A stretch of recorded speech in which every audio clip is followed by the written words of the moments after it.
안녕하세요. 대박파파입니다. 12월 3일 청약하는 이지스와 커드 메디슨 수요 예측 결과가 나는데요. 조금 고민이 되긴 합니다. 두 종목 중 하나는 비례 청약을 할 것인데요. 지난번에 말씀드린 대로 이지스를 비례 청약할 예정입니다. 결론부터 말씀드리고 내용 설명해 드리겠습니다. 저번에 말씀드린 일정입니다. 지난번 영상에서 이미 말씀드렸기 때문에 이건 간단하게 하고요. 페스카로를 이제 비례 청약을 하신 분들은 이지스와 코드 메디슨 이런 스펙 두 개 주에 할 수 없기 때문에 페스카로와 TMC 또는 페스카로와 아크릴 이런 식으로 세트를 지어야 된다고 말씀드렸고, 이지스는 TMC와 함께 할 수 없다라고 말씀드렸습니다. 이지스 같은 경우에는 한도가 9천만 원이기 때문에 9천만 원보다 더 많은 돈을 가지신 분은 페스카로의 일정 부분 비례 청약하고 남는 돈으로 이지스 비례 청약하고, 그러면 이 페스카로와 TMC가 같이 세트로 되기 때문에 페스카로 돈을 TMC에 비례 청약을 하실 수 있겠죠. 또는 TMC를 정말 좋게 보신다면 이지스에 있는 돈까지 이쪽으로 한 번에 몰아서 하실 수도 있을 겁니다. 먼저 제 결정만 말씀드리자면, 저는 이번에는 한 종목에 너무 몰빵하는 그런 비례 청약은 하지 않을 생각입니다. 우선 내일 페스카로를 최대한 가성비 있게 청약을 할 예정이고요. 결론부터 말씀드리는 겁니다. 이지스도 비례 청약을 할 예정입니다. 쿼드 메디스는 이제 균등 청약을 할 예정이고요. TMC는 이 페스카로를 하고 남은 돈, 그리고 제가 주식에서 얼마 전에 매도한 돈 이런 것까지 포함해서 TMC도 비례 청약을 하고요. 이지스에 넣은 돈은 그대로 아크릴로 가져가서 비례 청약을 해서 총 4개 종목 다 비례 청약을 할 예정이고, 다만 한 종목당 받는 이제 주식의 개수가 많지는 않을 것이겠죠. 그런 식으로 나눠서 최대한 가성비 있게 청약을 할 예정입니다. 이지스 사업의 내용입니다. 여기 보시면 구글어스 많이 써보셨잖아요. 그거 관련된 세계에서 한 5개 정도 되는 이제 기술력을 가지고 있는 어스를 만들 수 있는 디지털 트윈 환경 할 수 있는 기업이다 라고 얘기를 하고 있고요. 그래서 이런 기술력을 통해서 디지털 트윈 기술을 활용한 다음 현실 세계를 이렇게 가상 세계에 넣은 다음에 시뮬레이션을 돌려서 그것을 활용하는 그런 기술력을 가지고 있다고 합니다. 여기 앱스토어 같은 이 공개된 API를 통해서 다양한 서비스를 주면서 지금 현재로서는 공공형 그런 수주만 따서 수입을 내고 있지만, 이런 앱스토어 API를 통해서 구독형으로 많은 사람들에게 지금 널리 알리고 싶어하는 게 이지스의 사업의 내용입니다. 현재는 정부의 공공도입 촉진 요 부분으로 인해서 이 공공 관련된 수주들이 굉장히 많고요. 점점 이 구독 서비스로 넘어가려고 하고 있는 것이고, 해외 진출도 많이 하고 있고, 이 API를 잘 공개해서 구독자 수를 늘리려고 하고 있습니다. 결국에는 공공 자금만 가지고서는 크게 발전하기 힘들잖아요. 구독 서비스 성장이 과연 얼마나 가능할지가 궁금해집니다. 매출을 보시면 2025년도 3분기인데요. 지금 구독형 매출 추이와 구독 서비스 매출 추이가 나쁘지 않거든요. 쭉쭉 올라가고 있는 모습을 보여주고 있습니다. 하지만 3분기까지 적자가 많이 났죠. 회사에서는 계엄령 때문이다 라고 이야기를 하고 있는데요. 정부가 아무래도 마비가 됐기 때문에 관련된 수주가 많이 줄어들어서 어쩔 수가 없었다라고 이야기를 하고 있지만, 그 몇 개월 만에 이렇게 적자로 돌아선다는 것은 그만큼 유지 비용도 많이 드는 사업을 가지고 있다라고 보시면 되겠습니다. 여기 AI가 정리한 부분을 잠깐 이렇게 보시면요. 어, 대형 프로젝트의 종료, 정부 지자체 발주 감소, 시장 성장 둔화 등이 복합적으로 작용한 것으로 보인다. 그래, 현재 하고 있는 사업만으로서는 앞으로도 흑자 전환을 크게 하기는 쉽지 않다. 성장을 하기 쉽지 않다라고 볼 수 있겠습니다. 비교 기업으로 이렇게 세 가지 나와 있고요. 아무래도 가장 가까운 것은 웨이버스, 같이 디지털 트윈 관련 사업을 하는 기업이고, 26배를 이렇게 이제 평균 PER로 했는데요. 웨이버스 같은 경우에는 시가총액이 600억 원밖에 안 됩니다. 이지스는 1200억 원, 1400억 원. 그런데 1400억 원 밴드 상단으로 결정되었죠. 매출액은 오히려 웨이비스가 더 크고, 결론적으로는 현 시점으로서는 굉장히 비싸다. 하지만 성장 가능성을 보고 투자해달라 이런 내용인데, 사실 못 믿죠. 못 믿는데 어쨌든 공모주로서는 잠깐 이제 받은 다음에 팔고 나오려고 하는 생각이 다들 있기 때문에 공모주 투자는 할 수가 있겠죠. 공모가는 15,000원이고 2027년도 단기 순이익에 이제 현재 가치로 돌렸을 때 PER은 22.19배입니다. 여기 웨이버스가 31배 보면 27년도에 만약 이런 성장이 된다면 괜찮겠지만, 이게 공공 부분 돈만 가지고서 이렇게 성장이 지속되기가 쉽지 않을 겁니다. 그럼에도 불구하고 수요 예측 결과가 괜찮고요. 가격 제시도 나쁘지 않습니다. 그리고 의무부의 확약이 조금 좋지 않네요. 그리고 걸린 것도 15일이 많다. 이건 단타 치려는 기관들이 많다라고 보실 수 있겠고요.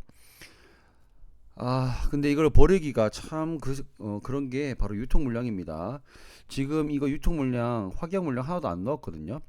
테라비 홀딩스도 10%에서 70%까지 확약이 확 늘어났는데, 기존 주주와 기관 투자자의 주식 수량을 보면 오히려 기관 투자자가 더 많습니다. 그 말인즉슨 이거 한 50%만 줄어들면 유통 물량 팍팍 줄어듭니다. 코드메이스 나중에 보시겠지만 거기는 기존 주주가 2배 정도 더 많기 때문에 확약 많아져도 크게 줄어들지 않거든요. 그래서 상대적으로 이 가볍다, 이거 하나가 너무 큰 메리트입니다. 정리하겠습니다. 지난번 영상처럼 1400억 원대, 유통 400억 원대면 청약은 할만하다. 그런데 이게 388억이죠. 400억 미만이고 확약이 들어오면 더 줄어듭니다. 300억 원대의 유통 물량이면 거의 손해가 많이 나지 않았던 제 경험을 믿고 청약을 할 예정입니다. 하지만 풀 청약은 하지 않을 거고요. 비례 청약을 할 예정이고, 최대한 가성비 있게 돈을 쬐끔이라도 남겨서 TMC에 청약을 하도록 하겠습니다. 내일 청약하는 페레가도 금액과 여기서 조금 남긴 금액과 주식 매도해서 남긴 금액, 이렇게 해서 TMC 청약을 할 예정이고요. 그리고 그것도 가성비 있게 한 다음에 남는 돈은 또 금요일에 청약을 할 예정입니다. 자, 결론적으로 이지스는 저는 비례 청약, 하지만 밸류에이션이 좀 안 좋아 보이기 때문에 손실도 일부분 각오한다 라고 정리하겠습니다. 다음은 쿼드 메디슨. 쿼드 메디슨은 많이 들어본 내용일 겁니다. 마이크로 니들 패치 플랫폼. 마이크로 니들은 주사기 대신에 패치만 탁 붙이면 약물이 흡수되고 아프지 않고 잘 흡수하는 그런 내용의 기술인데, 현재 많은 회사들이 개발하고 있고요. 하지만 쿼드 메디슨은 빅파마가 선택한 플랫폼 그리고 기술 이전 등으로 현재 수익을 어느 정도 내고 있는 회사다라고 보실 수 있겠고요. 이미 기술 이전 실적이 나와 있다는 것이죠. 그리고 이러한 것들이 mRNA 백신 있는 것도 있지만, 최근에 비만 치료제 관련해서도 이게 된다면 그 주사 맞는 게 좀 힘들잖아요. 그렇기 때문에 요거까지도 기술 발전이 일어난다면 훨씬 더 많이 확대될 수 있는 기술력을 가지고 있겠다, 그리고 기대된다라고 말씀드릴 수 있겠습니다. 여기 보시면 다른 나라와 비교했을 때 무균 자동화 대량 생산이 가능한 플랫폼 기술이 있다. 아무래도 약 같은 경우는, 주사 같은 경우는 굉장히 생산을 많이 하잖아요. 그래서 대량 생산이 중요한데 무균 가능하다. 여기 S맵, C맵, P맵이라고 해서 이 분리형 기술, S맵은 분리형 기술 같은 거고, C맵은 코팅형 기술, 이렇게. 이거는 니들 표면에 백신, 이런 거 다 백신이잖아요. 백신을 이제 잘 코팅해 가지고 투약하는 그런 기술이라고 합니다. 그래서 똑같은 마이크로 니들이라고 해도 이런 식으로 적용되는 약물에 따라서 다른 기술들을 이야기하고 있고, 생각보다 이 파이프라인 꽤 많이 있는 게 좀 예상 밖이었습니다. 자, 비교 기업으로서는 대웅제약을 비롯한 3개의 기업이고 27배 PER이 나왔고요.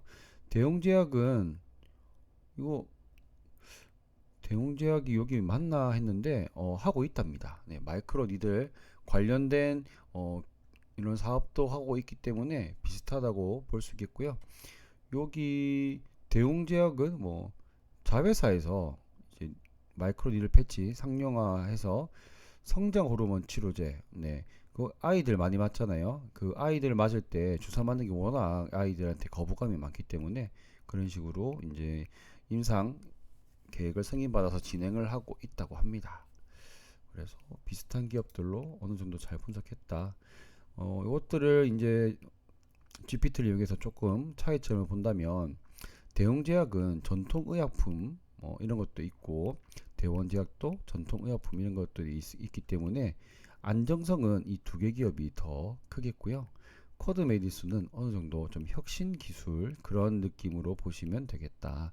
그러면 성장성은 쿼드메디슨에 더 한 표를 줄 수도 있겠죠. 결국 공모주는 기대감입니다. 기대감이 좋아야 어느 정도 펌핑 받으면서 주가가 상승 초기 올라가겠죠. 여기서도 누가 흥미롭냐 했을 때는 가치투자 리스크 감소 가능자는 쿼드 메디슨이다 라고 얘기하고 있습니다.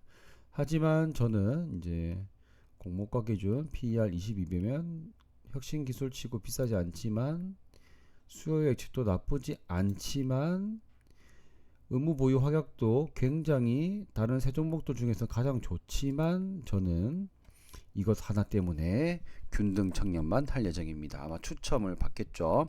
공모가 기준 1,700억 원인데 유통이 678억인데 기존 주주가 기관 투자자보다 거의 3배 가까이 많습니다. 그러면 이거는 기관 투자자가 100% 확약이 돼도 500억 가까이 기존 주주 플러스 일반 투자자 물량이 나오죠.